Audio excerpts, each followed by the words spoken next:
Bonjour à tous. Nous allons poursuivre avec notre formation John pour la conception d'un logiciel de gestion commerciale. Après avoir finalisé avec la création de notre web service, je suppose que vous avez déjà fait tous les tests nécessaires.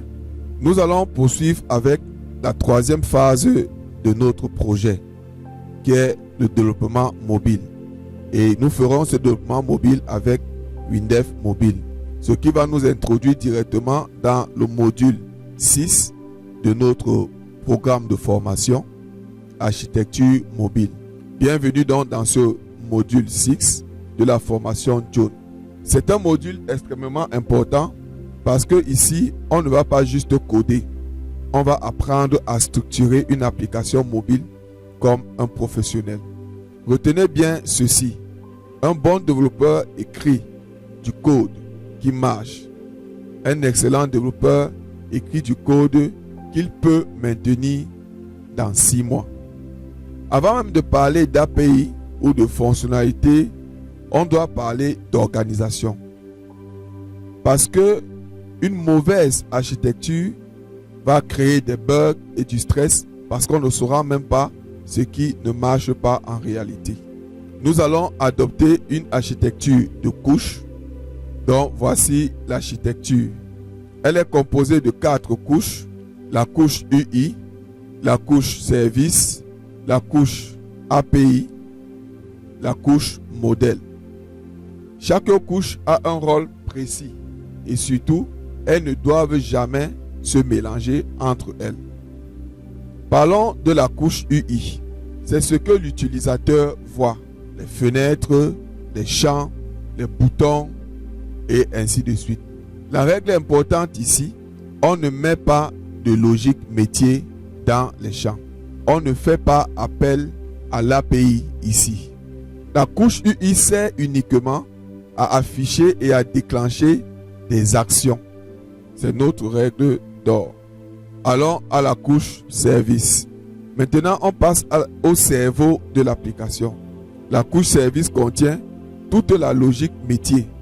C'est ici que l'application prend des décisions, applique les règles, organise les données, comme par exemple connexion d'un utilisateur, vente d'un produit, authentification.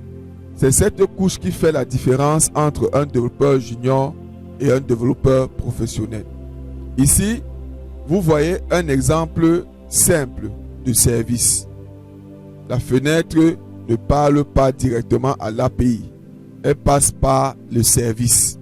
Résultat, couche propre, plus propre, logique centralisée, facile à maintenir. Ensuite, la couche API. Son rôle est simple. Communiquer avec le serveur. C'est ici qu'on gère les requêtes HTTP, les points d'entrée, les erreurs et ainsi de suite. Voici un exemple d'appel d'API. On envoie une requête, on reçoit une réponse et on transforme les données. Et surtout, l'API change. Tu mobilises un seul point d'entrée.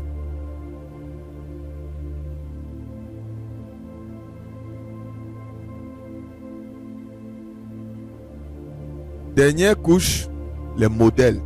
C'est ici qu'on définit la structure des données.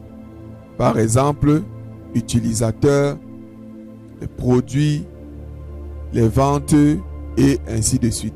Grâce à ça, on manipule des données propres comme des objets. Ici, vous voyez une structure simple. Et ça, c'est extrêmement puissant parce que ça facilite la manipulation des données dans toute l'application.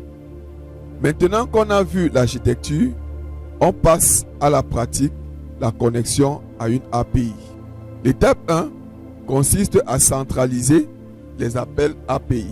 L'erreur classique est d'appeler les API directement dans les fenêtres. C'est une très mauvaise idée. Une erreur classique est d'appeler directement les API dans les fenêtres. C'est une très mauvaise idée.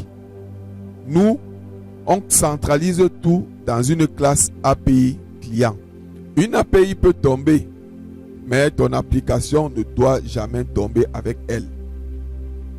On gère les erreurs HTTP, les timeouts, les messages utilisateurs.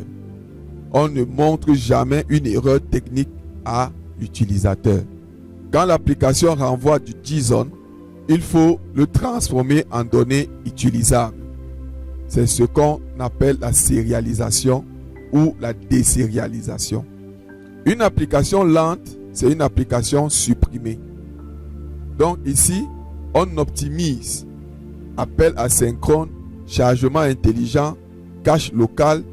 On évite de charger 10 fois les mêmes données et ça change tout côté performance. Avec ce module, vous avez maintenant une architecture propre, une gestion API professionnelle et une base solide pour toutes vos applications. Et si vous voulez aller plus loin, la formation complète est disponible.